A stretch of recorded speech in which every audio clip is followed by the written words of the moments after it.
También en otra parte da a conocer más detalles acerca de Cristo con las siguientes palabras. El Señor dijo a mi Señor, siéntate a mi diestra, hasta que ponga a tus enemigos por estrado de tus pies. Y, de mi seno te engendré antes del alba. Y juró el Señor, y no se arrepentirá. Tú eres sacerdote para siempre, según el orden de Melquisedec.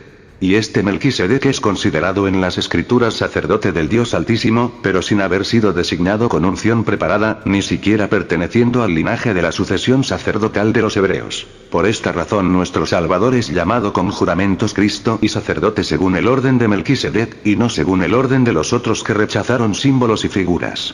Por lo cual la historia no nos ha dado a conocer que Cristo fuera ungido por los judíos, y ni que procediera de la tribu de los sacerdotes, sino que vino del mismo Dios antes del lucero de la mañana, es decir, antes de la creación del mundo, y que obtuvo un sacerdocio inmortal y eterno, conservándolo por los siglos sin fin.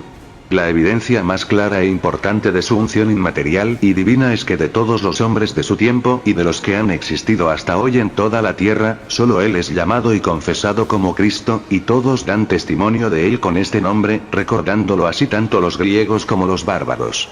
Además, todavía hoy entre sus seguidores, en toda la tierra, es honrado como rey, es contemplado como siendo superior a un profeta y es glorificado como el verdadero y único sumo sacerdote de Dios. Y, por encima de todo esto, es adorado como Dios por ser el Verbo divino preexistente, anterior a todos los siglos, y habiendo recibido del Padre el honor de ser objeto de veneración.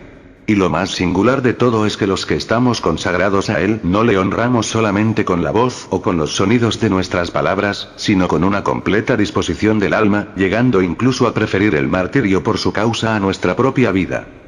Como el carácter de la religión anunciada por Cristo a todas las naciones no era nuevo ni desconocido. Todo esto sea suficiente como prólogo de la historia, para que nadie piense que nuestro Salvador y Señor Jesucristo sea de existencia reciente al considerar el tiempo de su encarnación. Pero para que nadie suponga que la enseñanza de Cristo es nueva o extraña, como si fuera forjada por un hombre joven, sin diferenciarse de los demás hombres, detengámonos en este tema en breves palabras. De este modo, hace poco la venida de nuestro Señor Jesucristo a todos los hombres resplandeció, pero ya ha surgido, de acuerdo con las inefables predicciones en el tiempo, un pueblo que todos consideran nuevo. No es pequeño ni débil, tampoco se ha establecido en una nación de la tierra, sino que es el más religioso y numeroso de todos los pueblos, imperecedero e invencible, porque siempre encuentra su socorro en Dios, el cual es honrado por todos con el nombre de Cristo. También uno de los profetas, cuando vio antes de tiempo por los ojos del Espíritu de Dios, esto que había de acontecer, exclamó asombrado: ¿Quién oyó cosa semejante? ¿Quién vio tal cosa? ¿Concibió la tierra en un día? ¿Nacerá una nación de una vez? El mismo en otro lugar indica también el nombre que había de recibir, cuando dice: a mis siervos se les llamará por un nombre nuevo, que será bendito sobre la tierra. Aunque claramente somos nuevos y el nombre de cristianos se ha conocido recientemente entre todas las naciones, vamos a demostrar que nuestra vida, y también el carácter de nuestro comportamiento, de acuerdo con la religión, no ha aparecido simultáneamente con nosotros, sino que prosperó desde la primera creación del hombre, y debido al sentido común de los hombres antiguos amigos de Dios. Los hebreos no son un pueblo nuevo, sino que siempre ha sido honroso entre todos los hombres por su antigüedad. Sus escritos y tratados se refieren a hombres antiguos, esparcidos y escasos, eminentes en piedad, en justicia y en toda otra virtud. Algunos fueron anteriores al diluvio, pero otros después entre los hijos de Noé y sus descendientes, pero muy especialmente Abraham, al cual se jactan los hebreos de tener por padre. Si alguien afirmara que todos estos hombres, que dieron testimonio por su justicia, desde Abraham hasta el primer hombre, fueron cristianos en sus obras, sin serlo de nombre, no se hallará lejos de la verdad. Pues lo que el nombre significa es que el cristiano, a causa del conocimiento de Cristo y de su enseñanza, se distingue por su sensatez, por su justicia, por la constancia de su carácter, por el valor de su virtud y por la confesión de un solo Dios sobre todas las cosas. Y aquellos hombres tenían celo por todas estas cosas en nada inferior al nuestro. Ciertamente no se preocupaban de la circuncisión corporal, ni en observar los días de reposo y de la abstención de unos y otros alimentos como tampoco nosotros, pues todas estas cosas fueron instituidas primeramente por Moisés, para que fueran cumplidas en simbolismo. Pero, ahora los cristianos no las llevamos a cabo. Sin embargo, reconocieron al Cristo de Dios cuando, como ya hemos demostrado, se apareció a Abraham, deliberó con Isaac, habló con Israel y conversó también con Moisés y con los profetas posteriores. Con todo esto verás que aquellos amigos de Dios también son dignos del nombre de Cristo, de acuerdo con la palabra dicha acerca de ellos. No toquéis, dijo, a mis ungidos, ni hagáis mal a mis profetas. De tal modo, que claramente se da a entender que la primera y más antigua religión, hallazgo de aquellos amigos de Dios seguidores de Abraham, es justamente la enseñanza de Cristo que ahora se anuncia a todos los pueblos.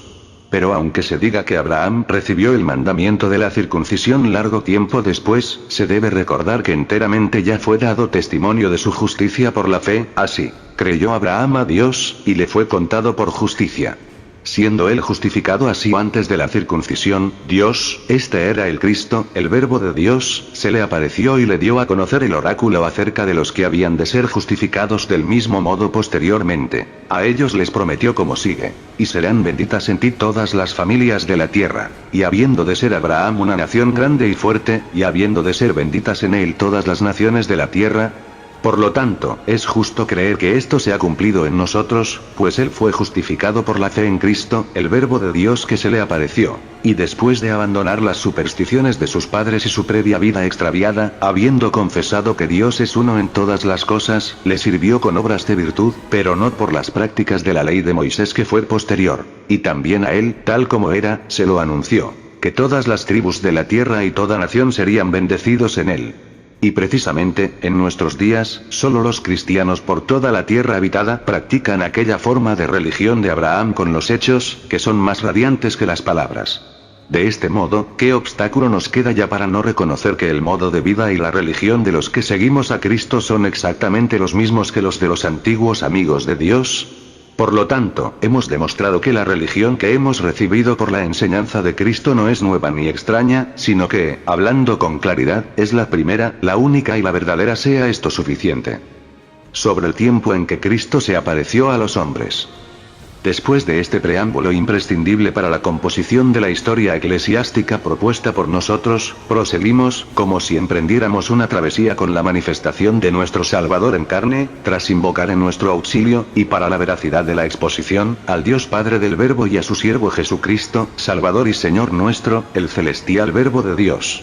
Así pues, nuestro Señor y Salvador Jesucristo nació, de acuerdo con las profecías, en Belén de Judá, en el año 42 del reinado de Augusto, y en el año 28 del sometimiento de Egipto y muerte de Antonio y Cleopatra. Con ello se extinguía la dinastía egipcia de los Ptolomeos, en el primer censo, siendo Cirenio gobernador de Siria.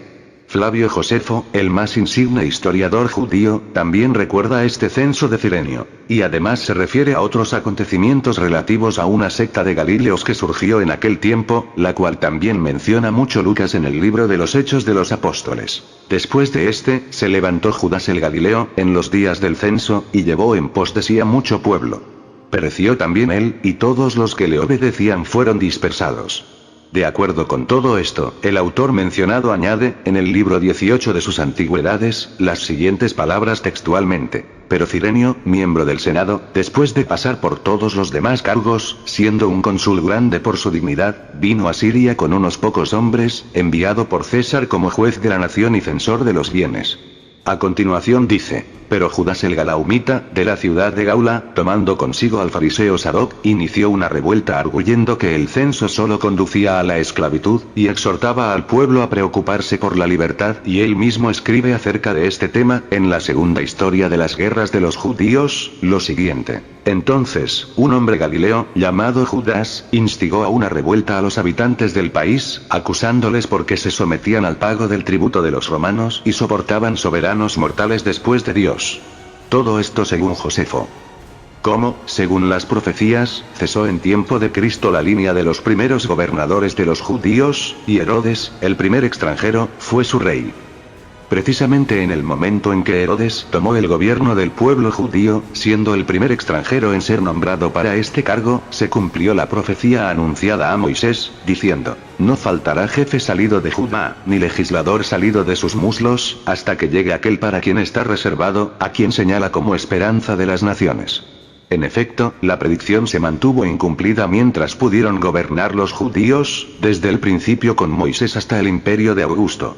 Pero fue entonces cuando por primera vez el mando de los judíos fue entregado a un extranjero, a Herodes, el cual, según Josefo, era idumeo por parte de su padre y árabe por parte de su madre. Pero según dice Africano, que no es un historiador cualquiera, los que han investigado con exactitud, concluyen que Antipatro, padre de Herodes, era hijo de cierto Herodes Ascalón, de los hieródulos en el templo de Apolo.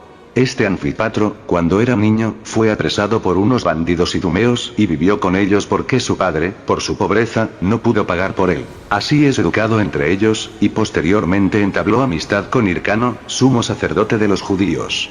De él nació el Herodes del tiempo de nuestro Salvador. De modo que, con la llegada al reino de los judíos de una tal persona, también estaba a la puerta la esperanza de las naciones, de acuerdo con la profecía, ya que con su entrada en el poder desaparecieron los gobernantes y dirigentes según la sucesión, entre otros, del mismo Moisés. Ciertamente reinaron antes de la cautividad y la deportación a Babilonia, empezando primero por Saúl y por David. Pero antes de los reyes también cuidaron de ellos unos gobernantes, los jueces, empezando a partir de Moisés y de su sucesor Josué. Después del retorno desde Babilonia, dispusieron ininterrumpidamente de una oligarquía en constitución aristocrática, los sacerdotes estaban al frente de todo asunto, hasta que el general romano Pompeyo, enfrentándose a Jerusalén, la sitió por la fuerza y profanó las cosas santas, entrando en el lugar más íntimo del templo. Envió preso a Roma con sus hijos a Aristóbulo, quien hasta el momento, siguiendo la sucesión de su padre, era rey y sumo sacerdote, y deparó el sumo sacerdocio a su hermano Hircano. Desde entonces el pueblo judío pasó a ser tributario de los romanos. En el momento en que Hircano, el último que sostenía la sucesión de los sumos sacerdotes, fue apresado por los partos, Herodes, el primer extranjero, como ya mencioné anteriormente, recibió el pueblo judío de manos del Senado romano y del emperador Augusto. Entonces, evidentemente, tuvo lugar la venida de Cristo, acompañada, según la profecía, de la anhelada salvación y del llamamiento de las naciones. Desde aquel momento los gobernadores y dirigentes de Judá, me refiero a los que pertenecían al pueblo judío, cesaron, y consecuentemente fueron desatendidos los asuntos del sumo sacerdocio, que con regularidad había sido transmitido de padres a hijos en cada generación. Un testigo fidedigno de todo esto lo tenemos en Josefo, el cual muestra cómo Herodes, cuando recibió el reino de manos de los romanos, ya no instituyó el sumo sacerdocio según el linaje inicial, sino que concedió este honor a ciertos desconocidos. Asimismo, añade también Josefo, su hijo Arquelao y los romanos, que posteriormente tomaron el mando de los judíos, obraron del mismo modo que Herodes en la institución del sumo sacerdocio. También Josefo narra cómo Herodes fue el primero en guardar bajo su propio sello las santas vestiduras del sumo sacerdote e impidió que los sumos sacerdotes las usaran, igualmente obraron Arquelao y los romanos posteriores a él. Todo esto es útil para confirmar otra profecía acerca de la manifestación de nuestro Salvador Jesucristo. En el libro de Daniel la palabra especifica el número de ciertas semanas hasta el Cristo príncipe, sobre esto traté en otro lugar, y profetiza que la unción entre los judíos sería aniquilada una vez concluidas estas semanas. Todo esto se cumplió evidentemente con el nacimiento de nuestro Salvador Jesucristo. Estos detalles son suficientes como preámbulo para establecer la exactitud de las fechas. Sobre la supuesta contradicción en los evangelios con relación a la genealogía de Cristo.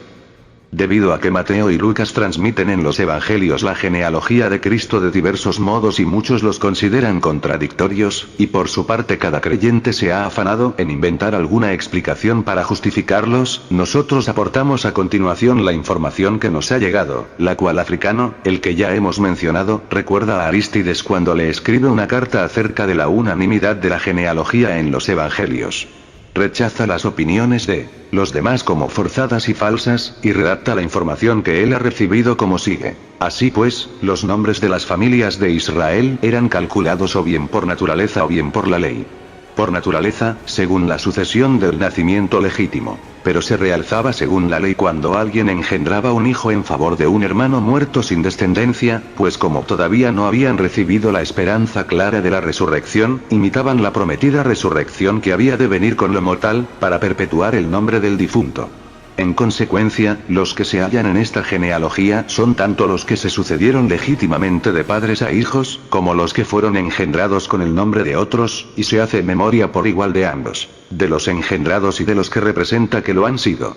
De suerte que ninguno de los dos evangelios miente, sino que enumeran siguiendo el linaje natural y siguiendo el linaje por la ley, lógicamente, pues las familias de Salomón y de Natán estaban entrelazadas debido a las resurrecciones de los que murieron sin descendencia, de las segundas nupcias y de las resurrecciones de los hijos. De manera que es lícito creer que unos son hijos de distintos padres en diversas ocasiones, de los ficticios y de los reales. Concluimos, pues, que ambas genealogías son legítimamente verdaderas y llegan hasta José con exactitud, aunque de modo complicado. No obstante, para que quede más claro lo que hemos expuesto, paso a explicar el enlace de las familias. Al contar las generaciones partiendo de David y pasando por Salomón se encuentra a Matán, tercero por el final, que engendró a Jacob, padre de José. En cambio desde Natán hijo de David, según Lucas, el tercero por el final es Melquí, y José era hijo de Elí, hijo de Melquí. Ya que nuestro objetivo está fijado en José, nos es preciso demostrar por qué razón dos personas distintas aparecen como su padre. Jacob partiendo de Salomón y Elí desde Natán. Tenemos que ver cómo Jacob y Elí son hermanos y cómo sus padres Matán y Melquí parecen ser abuelos de José, siendo ellos de distinto linaje. Matán y Melquí se casaron sucesivamente con la misma mujer y engendraron hijos de la misma madre, pues la ley no prohibió que una mujer en soledad, ya fuera por haber sido repudiada por su marido o por la muerte de éste, se casara con otro varón.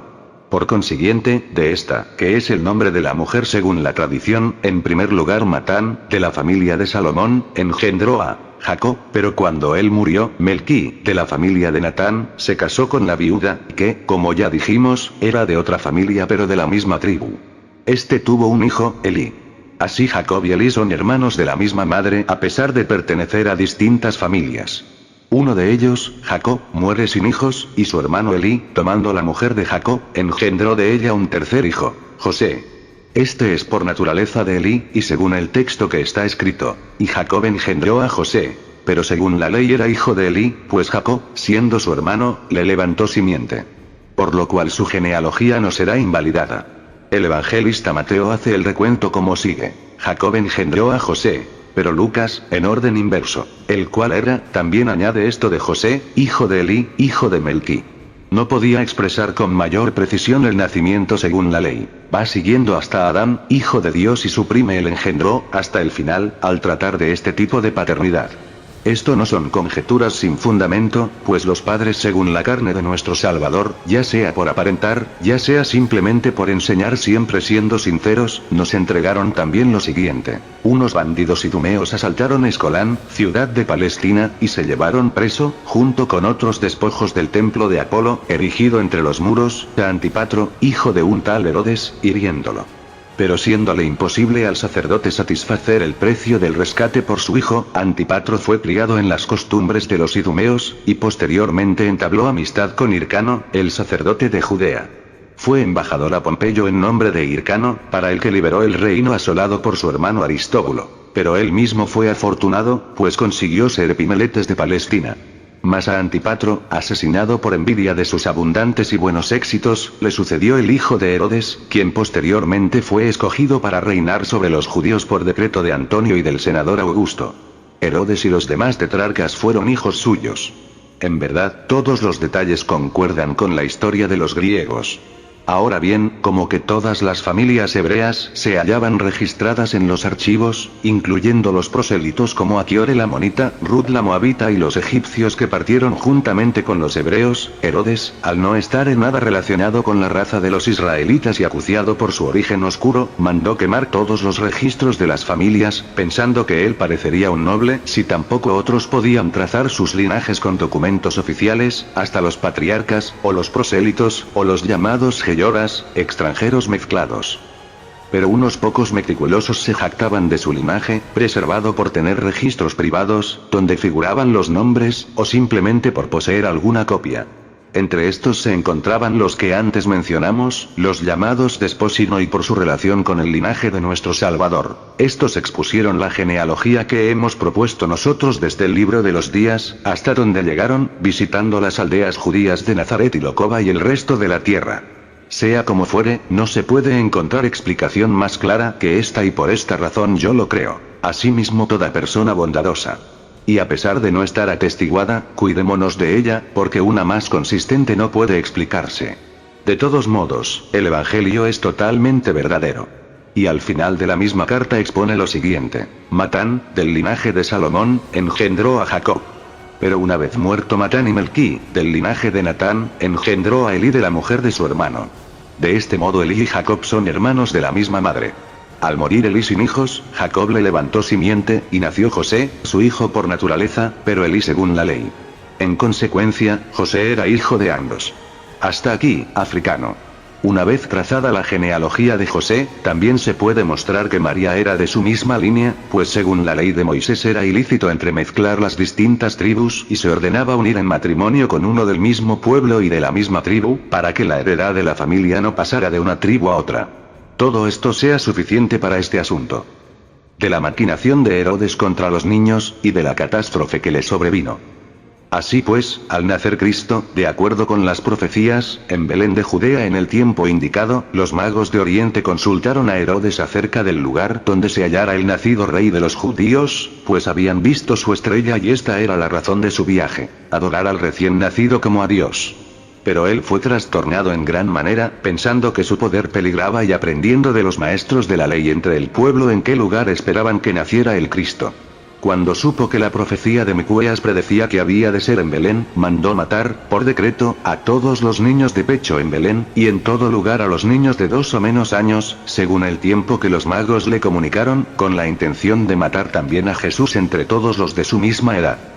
No obstante, el niño se anticipó al complot y fue transportado a Egipto, porque sus padres supieron previamente lo que estaba por acontecer, gracias a la aparición de un ángel. Todo esto también nos lo enseña la Santa Escritura del Evangelio.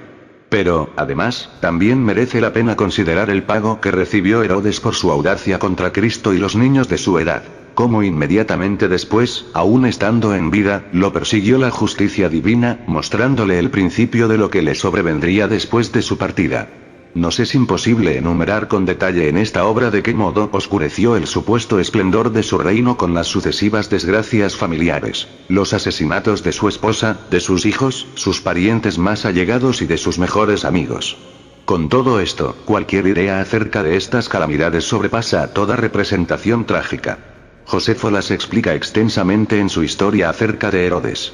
Sin embargo, del mismo Josefo podemos escuchar, en el libro 17 de sus Antigüedades de los Judíos, cómo sobrevino a Herodes el tormento que lo llevó hasta la muerte, ya desde el mismo momento en que ideó su complot contra nuestro Salvador y contra los otros niños.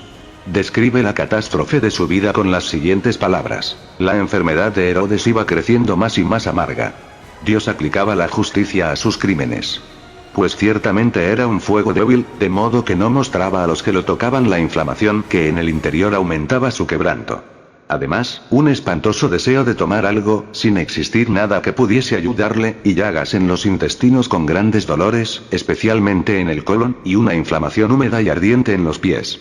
Tenía un mal semejante alrededor del vientre, y además sus partes pudendas se descomponían, criando gusanos. Su respiración era irregular y muy molesta por su pesadez y por su fuerte asma. En todos sus miembros sufría espasmos de una fuerza intolerable. En todo caso, los adivinos y los que disponen de sabiduría para predecir estas cosas decían que Dios exigía al rey la expiación de sus muchas infamias. Esto es lo que expone en su obra el autor ya mencionado.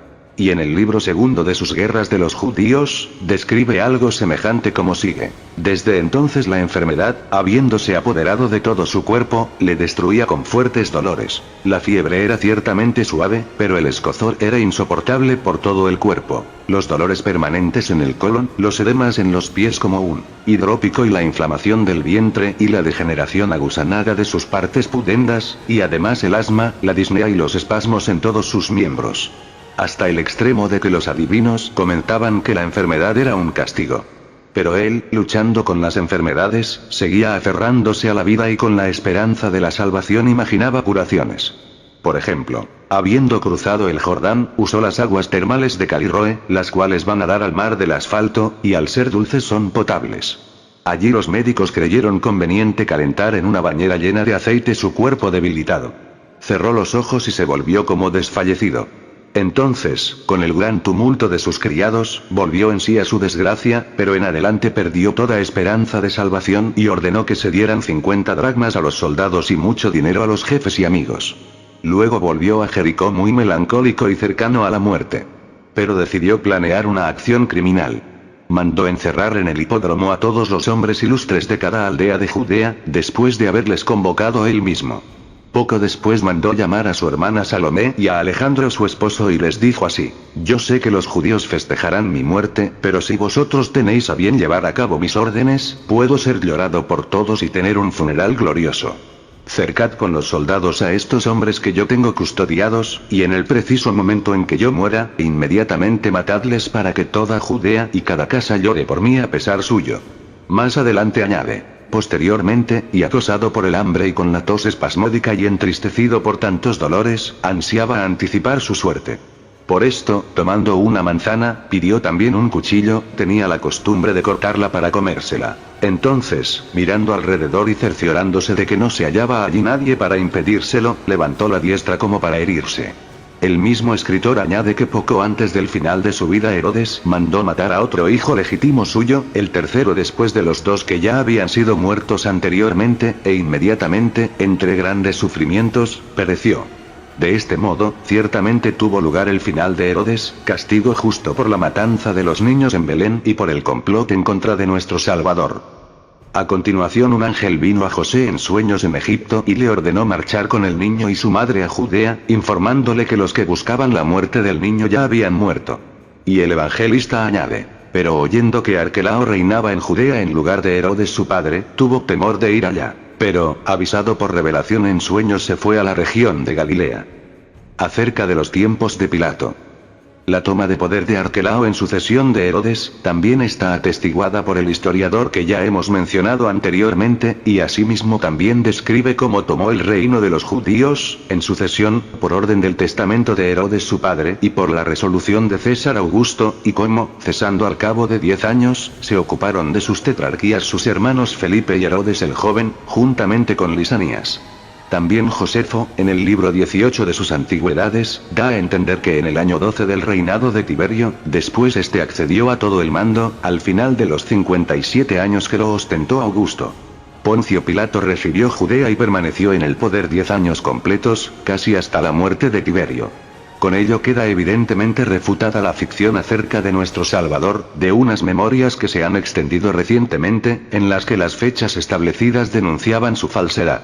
Se atreven a fijar la pasión del Salvador en el cuarto consulado de Tiberio, el cual tuvo lugar durante el año 7 de su reinado, pero está demostrado que en este tiempo Pilato ni siquiera había llegado a ninguna parte de Judea, porque Josefo, si es lícito tomarlo por testigo, indica con certidumbre en la obra ya mencionada, que Tiberio constituyó a Pilato como gobernador de Judea en el año 12 de su propio reinado.